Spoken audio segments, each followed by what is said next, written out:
Bonjour à tous. Dans cette vidéo, on va parler d'espace de Banach. C'est toujours, il y a un objectif derrière, on va dire. On va plutôt s'intéresser à. Alors, on va déjà donner la définition. Un espace, on appelle espace de Banach, tout cas espace vectoriel normé complet. On sait que tout espace vectoriel normé de dimension finie est un espace de Banach. Voilà. La petite remarque, c'est elle qui est derrière, voilà. Donc un espace vectoriel normé de dimension infinie peut être de Banach ou ne pas l'être. On va donner deux exemples. Alors chacun des exemples, on va le faire dans une vidéo. Alors commençons par un premier cas où un espace vectoriel normé de dimension infinie est un espace de Banach. Voilà. Premier exemple. On va prendre L infini, c'est le C-espace vectoriel de suite UN de Cn et borné, qui sont bornés, pardon. Alors, l'espace, L infini muni de la norme infinie, est un espace vectoriel normé complet de dimension infinie. Alors, ça, c'est toujours un classique pour montrer qu'un espace vectoriel normé est complet. Donc on va considérer UK une suite de Cauchy dans L infini. Alors, il faut juste faire attention, l'espace dans lequel on travaille, donc il va y avoir deux indices. Soit UK une suite de Cauchy dans L infini. Alors, chaque UK est une suite en elle-même. Qu'on note, donc, grand UK, c'est U indice KN. Alors, pour la complétude, donc on va commencer.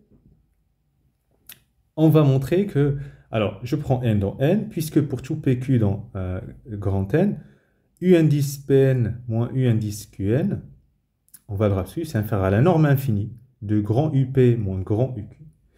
Donc, la suite u indice pn est de Cauchy dans C. C étant complet, donc elle converge vers un élément Vn dans C. Toujours la même méthode. Alors maintenant, on va montrer que Vn elle est bornée. Donc, montrons que la suite Vn est bornée. Donc, puisque grand UK est de Cauchy, elle est bornée. Ça, c'est par définition. Donc, il existe un grand M positif tel que pour tout K dans N, la norme infinie de UK est majorée par N. Ainsi, donc, pour tout N dans N, pour tout K dans N, petit u Kn, en valeur absolue, en module, est inférieur ou égal à la norme infinie de UK qui est majorée par grand M. Donc, on va passer pour n fixé, en passant la limite quand k tend vers plus l'infini, et bien on obtient que Vn en module inférieur à n. Voilà.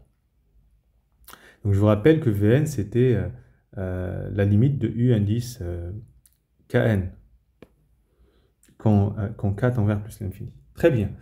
Alors, maintenant, on va donc soit epsilon strictement positif. Donc, alors, je vous explique. Il faut montrer que, donc, on a montré que notre suite UPN tend vers un élément. Cet élément est borné, et surtout cet élément dans C. Et là, maintenant, on va montrer que il faut une convergence dans l'espace. Alors, puisque grand UK est de Cauchy, il existe grand N dans N, tel que pour tout PQ dans N, P supérieur ou égal à N, Q supérieur à N, implique que la norme infinie de UP moins UQ est inférieure à epsilon sur 2. Ça, c'est le critère de Cauchy. Alors, soit P dans N, tel que P supérieur ou égal à grand N, et N dans N, tel que, quel que soit Q dans grand N, Q supérieur à grand N implique. Donc, le P est fixé, UPN moins UQN, majoré par la norme infinie de ça, qui est inférieure à epsilon sur 2. Alors, on va tendre Q vers l'infini, et donc on obtient UPN moins Vn, on va le rappeler, en module inférieur à epsilon sur 2. Ceci montre quoi? Ceci montre que pour tout P dans N, P supérieur ou égal à N, à grand N, implique la norme infinie de grand UP moins V inférieur ou égal à epsilon sur 2. Où grand V, c'est les suites Vn. Et donc, ça veut dire quoi? Ça veut dire que UP, grand UP, converge vers V dans l'espace L infini. Voilà. D'accord?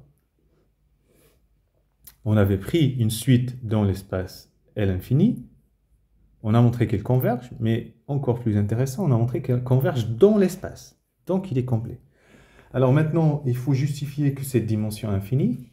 Alors ça, pour tout K dans N, on définit la suite EK delta Kn, c'est le symbole de Kronecker, qui vaut 1 si K égale N, 0 sinon.